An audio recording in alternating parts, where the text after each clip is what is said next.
미스터 빵. 여러분들 소설할 건데 여기 나와 있는 소설 중에는 그래도 제일 쉬워요. 우리 애기들한테는 딱이라고 할 수 있지. 페이지 70페이지 한번 열어보세요.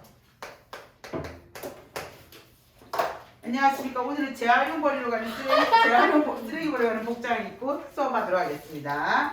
미안해. 다음부터 재활용 옷 안 입고 올게. 자, 때는 언제냐면 1945년에 뭐 일어났어? 뭐 됐어? 한국 50년은 뭐야? 김진영.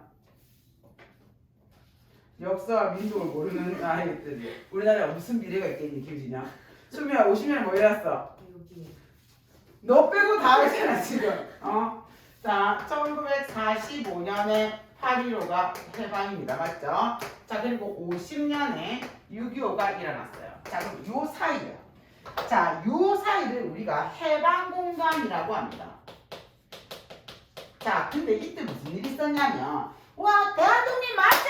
광부대가 엄청 좋아했거든. 그런데 그때는 일제강점기랑 누구랑 싸웠어? 쪽발이랑 싸웠어. 근데 광복이 됐어. 근데 어떤 일이 생겼나? 자, 우리나라가 한반도 이렇게 생겼지 않습니까? 자, 남쪽은 누가? 미국이. 북쪽은 지금은 푸틴 나라입니다.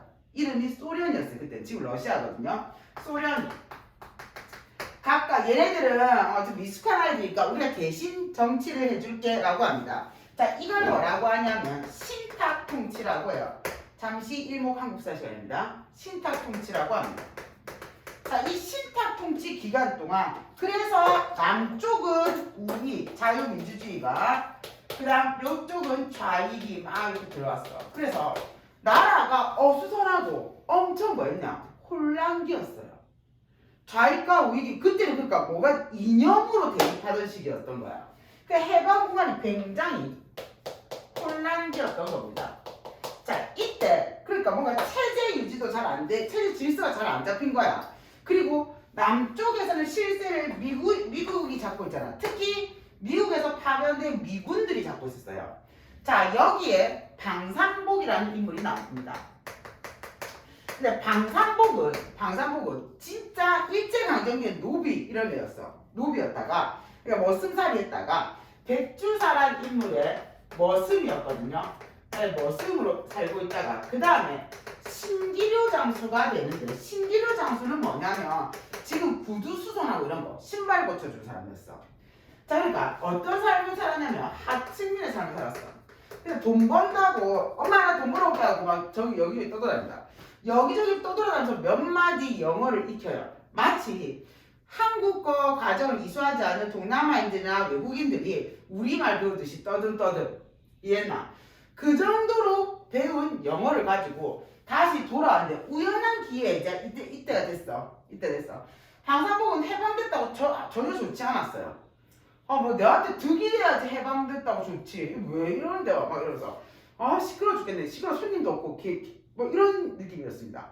그러니까 조국이나 민족의 문제보다 개인의 일이 훨씬 더 중요했던 굉장히 개인주의적인 인간이었어. 그런데 해방 공간에 우연히 길 지나가는 미군 그 대장을 한번 만나거든요. 네. 그 사람이 하우머치라고 막 물건을 운전하고 있었어. 그런데 아무리 하우머치라도 장사꾼이 알아들 수가 없었던 거지. 그때 방산복이 몇 마디 들은 영어를 가지고 통역을 해준 거야. 그래서 뭐가 되냐? 여기에 이 시대에 통역관이 되는 거야. 야, 지금 생각 말이 안 되지 않나?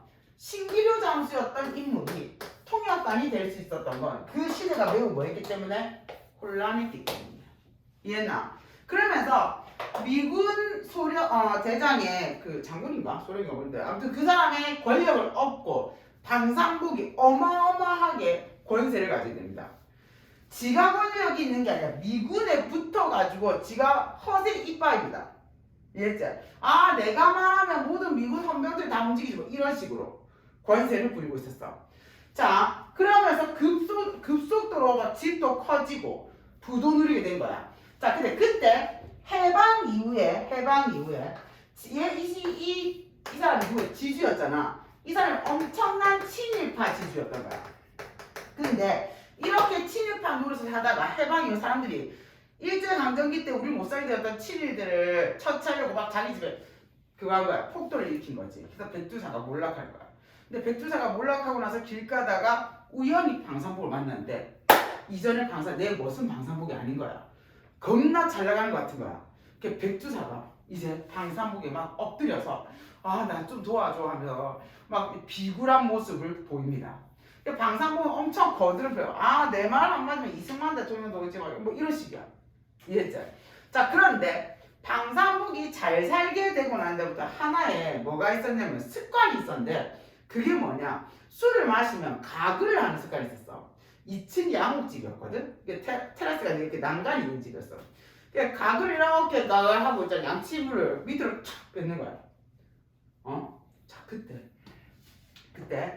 자, 백두사가 엄청 거드름을 피우면서 막 얘기를 하고 있다가 자, 가글 좀 해야 되겠다고 가글하고 밖으로 뱉었는데 그 순간 자기 권력의 원천이 그 미국의 S 소위가 방산복 집에 들어오다가 어하이 하면서 여기 그대로 실화예요? 소설이라고! 소설은 굴하잖아. 저 사람들 다 소설이에요? 아, 네, 소설입니다. 니만 싫어합니다. 됐죠? 자, 그래가지고 촬영 중인데. 자, 그리고 나서 뭐였냐면 소희가 한 방 먹이면서 끝납니다. 방송 끝나면 어떻게 될게? 몰락하겠지. 뭐 죽기야. 그냥 양심을 뱉어다 죽이면 자, 포인트는 뭐냐면 방산복 같은 굉장히 기회주의적인 무섭다 진짜. 극단적이야. 기회주의적인 인간도 문제지만 뭐도 문제였어? 이 혼란한 시대 상황도 문제라는 거야. 이해했나요? 자, 70페이지 한번 열어보세요. 자, 지금 보시는 장면은 어디냐면 백주사가 찾아와서 방산복에게 막 부탁하는 겁니다. 자기가 그동안 잃어버렸던 자기의 목록 재산 목록을 찾아달라고 부탁하는 겁니다. 옛날의 영화가 꿈이 되고 1조에 몰락하여 밑줄 쳐봐. 그 앞에 가로에서 이렇게 나왔다.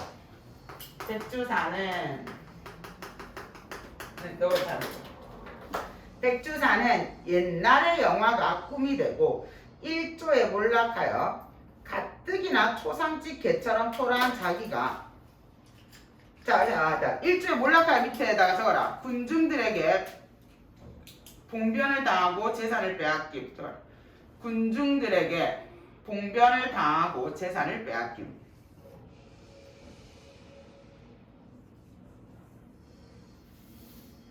가뜩이나 초상집 개처럼 초라한 자기가 또 한 번 어깨가 움츠러듦을 느끼지 아니치 못하였다. 느꼈다는 얘기야. 왜? 재산 뺏겼을 때 그때도 한 번 깨갱깨 했는데 자기 밑에 종으로 있던 놈이 이렇게 출세했을 줄이야. 이런 느낌이야. 그런데다 이 녀석이 언제적 저라고 무엄스럽게 심이 굴어. 왜? 옛날엔 지가 더 잘 나갔잖아. 심이 굴어 불쾌했고 그래서 앵간히 잘 털고 일어설 생각이 몇 번이나 나지 아니한 거다. 더러워서 일어나고 싶다. 그러나 참았다. 밑줄이죠. 왜? 백주사도 똑같아. 자기에게 이득되는 거라면 무조건 할 거야. 그래서 백주사도 무슨 태도? 기회주의적 태도입니다. 기회주의적 태도. 기회주의적 태도란 말이 뭐냐면 자신에게 이익되는 편에 붙어서 요리조리 왔다 갔다 하는 박쥐 같은 인간이 기회주의적 태도야. 이해했나? 자, 그리고 나서 그러나 참았다. 보안이 큰 세도를 부리는 것이 분명하였다. 잘만 하면 그 힘을 빌려 분풀이야 빼앗긴 재물을 도로 찾을 여망이 있을 듯 싶었다. 분풀이를 하고 더구나 재물을 도로 찾고 하는 것이라면 코삐뚜리 삼보기 말고 자 코삐뚜리 삼보기 말고 그보다 더한 자 코삐뚜리 삼보기가 누구냐? 옛날의 방산복이야. 자기가 무시하던 자기 머슴으로 있고 신규장사는 그때 그보다 더한 놈 출발라. 더한 놈에게도 머리 숙인 것 좀 상관할 바 아니었다. 밑줄 쳐. 자, 백주사 어떤 점입니까? 목적을 위해서 수단과 방법을 가리지 않습니다. 적으세요. 목적을 위해서 수단과 방법을 가리지 않은.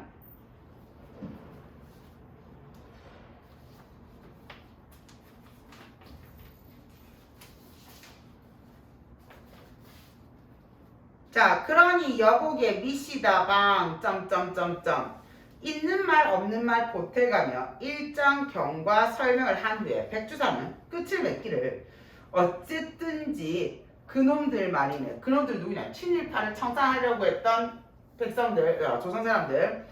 그놈들을 한 놈 남기지 말고 죄다 붙잡아다가 말이네. 괴수놈들이란 목을 썰어 죽이고 다른 놈들이란 뼈 따위를 부러지도록 두들겨주고 꿇어앉히고 항복받고 그리고 빼앗긴 거 일일이 도로 다쳤고 지퍼고 세간 쳐부순 거 말끔 다 물리고 그렇게만 해준다며 내 재산 절반 논아주세요. 자, 백주사는 자신의 친일 행제에 대해서 전혀 뭐하지 않노? 반성하지 않지. 하나도 반성 안 해. 자기 잘못한 생각 1도 안 하는 거야 지금. 이해나? 자, 그러면서 염려 마슈. 미스터 방은 선뜻 쾌한 대답이었다. 진정인가? 뭐 지금이라도, 자 밑줄 친다. 두 줄이야. 뭐 지금이라도 내 입 한 번만 떨어진다 치면 기관총 들면 MP가 100명이고 1000명이고 들끓어 내려가서 온데 쑥밭을 만들어 놓습니다. 쑥밭을. 밑줄 쳐.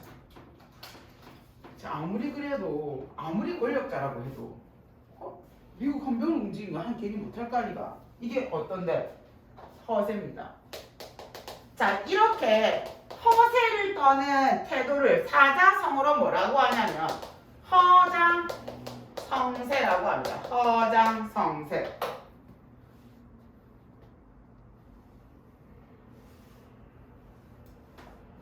고마우이 백주사는 복수하여지는 광경을 선히 연상하면서 미스터 방의 손목을 덥석 잡는다. 백골난망이겠네. 자, 백골난망 밑줄 쳐. 죽어서도 은혜를 잊을 수 없다는 뜻입니다. 죽어서도 은혜를 잊을 수 없음. 놈들을 깡그리 죽여놓을 테니 보슈. 자네라면야 어련하겠나. 흰말이 아니라, 자 출발라. 이승환 박사도 내 말 안 맞네. 고마다 제발 이유. 자, 이것도 역시 허세입니다. 미스터 방은 그러고는 냉수 그릇을 집어 한 모금 물고 꿀쩍꿀쩍 양치를 한다. 웬 버릇인지 유난하다는 뜻이야. 하여간 그는 미스터 방이 된 이후로, 자 그럼 방산복에서 미스터 방이 된 거, 미스터 방이 된 거는 방산복이 뭐였다는 뜻이야? 출세했다는 뜻이야. 맞지?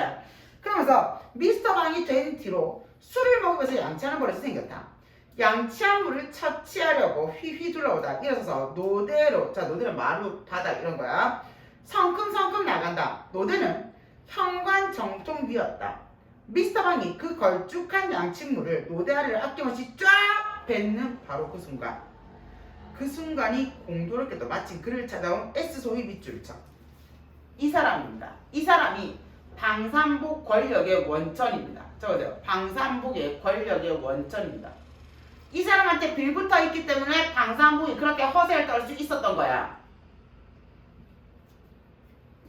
현관으로 일단 들어서려다 말고 미스터 방이 노대로 나오는 기척이 들렸기 때문에 뒤로 서너 걸음 도로 물러나 헬로우 하고 웃는 얼굴을 쳐들은 순간과 그만 일치가 되었다.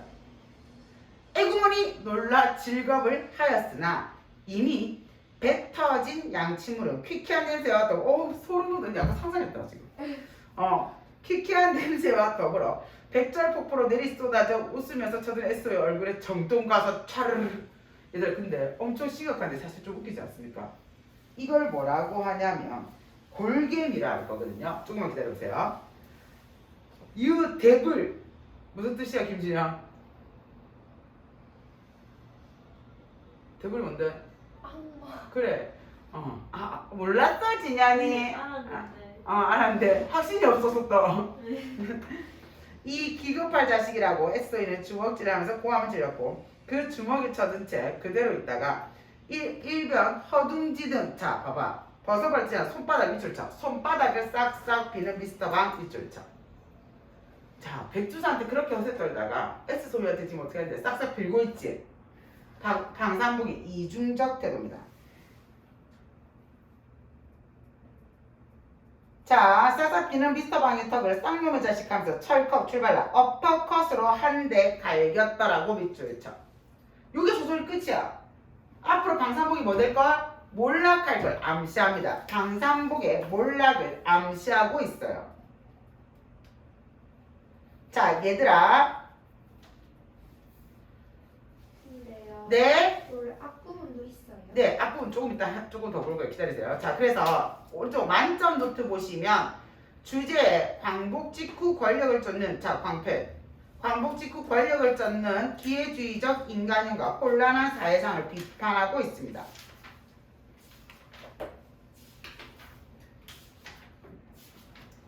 자, 그 다음 밑에 특징, 인물을 희화화하여. 희화화는 뭐냐면 우스꽝스럽게 표현할 거야. 바보 캐릭터, 약간 병맛 캐릭터를 그리고 이게 희화화야. 희화화하여 해악과 풍자, 광패발랄. 그 다음 두 번째, 냉소적 어조.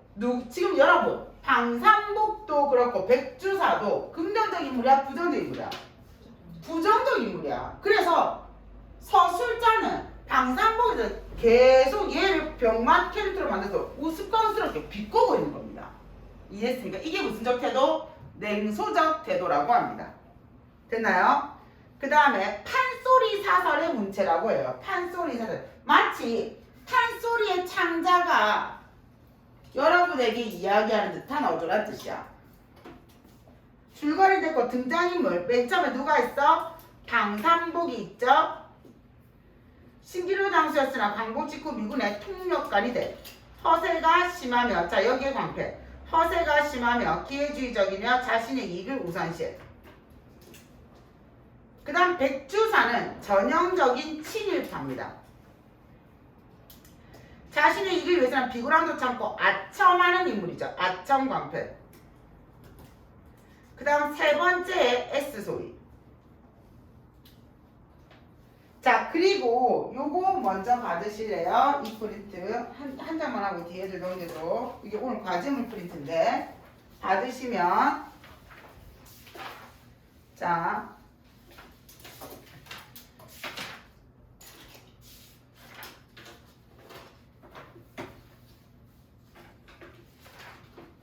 어떻게 두 군데 할 건데 맨 첫 번째 부분하고 중간 부분 하나 할 거야. 자, 10페이지 먼저 가세요. 자, 10페이지 가면 거기에 본문 있죠. 1945년 있는 본문 있죠. 있죠. 자, 요게 이 소설의 처음입니다. 1945년 8월 15일 역사적인 날. 이날도 신기루 장수 밑줄 쳐. 신기루 장수 방산복 밑줄 쳐. 이게 누구의 삶이냐? 하층민의 삶입니다. 종로에 공원 건너편 응달에 앉아서, 이게 과거의 방산복이야. 구두짐을 받으면서 해방의 날을 맞았다. 그러나 삼복은 감격한 줄도 광패, 감격한 줄도 기쁜 줄도 모르겠었다 형광패. 36년간의 일제치하가 끝났는데도 안 기쁘대. 지나가는 행인이 서로 모르던 사람끼리면서 덤석 서로 껴안고 기뻐하고 눈물을 흘리고 하는 것이 삼복은 속을 모르겠고 차라리 쑥스러워 보일 따름이었다. 자, 몰려다니는 군중이 오히려 성가시고 만세소리가 귀가 아파 이마살이 찌푸려질 지경이었다. 몰려다니고 만세를 부르고 하기에 미쳐 날뛰느라고 정신이 없어 손님이 없어 손님이 줄었다. 우라질 광패발라. 우라질 독립이 배부른가 형광패. 두 개 연결해봐. 민족의식이나 역사의식이 전혀 없죠. 적으세요. 민족의식과 역사의식이 전혀 없는 인물입니다.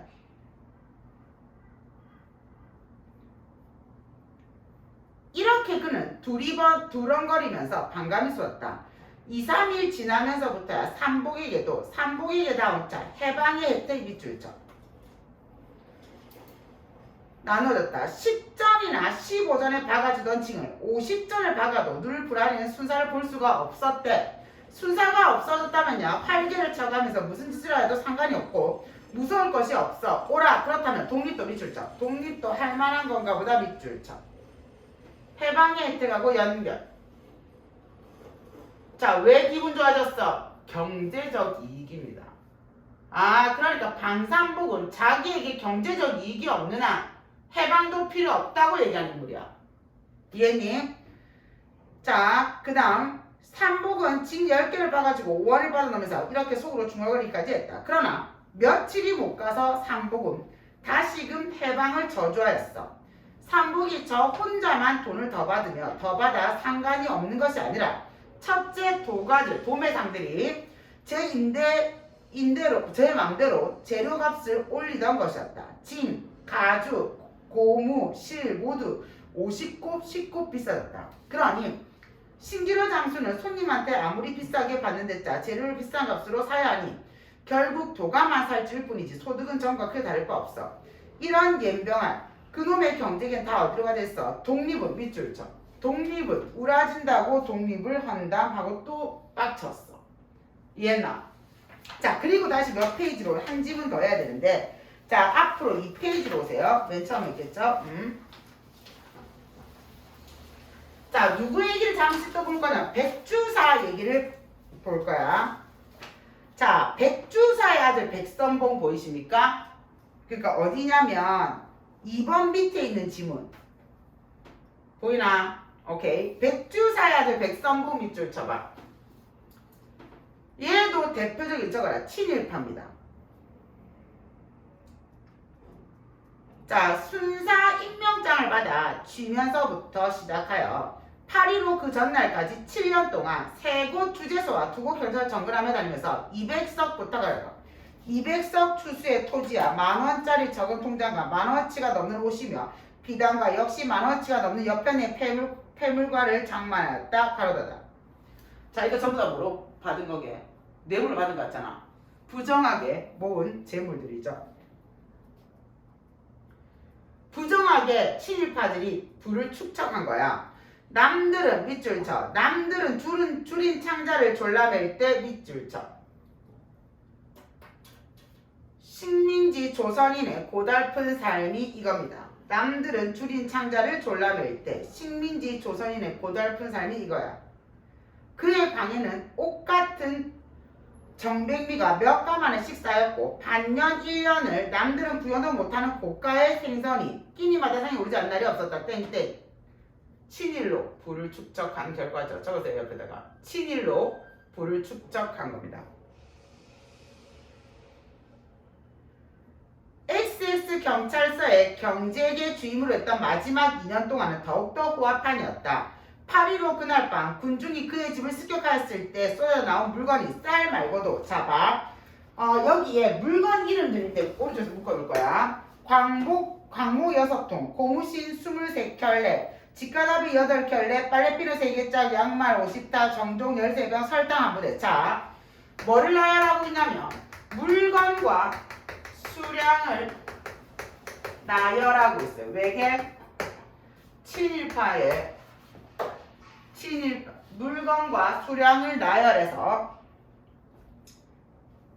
친일파의 사치를 강조하는 겁니다. 친일파의 사치를 강조하는 겁니다.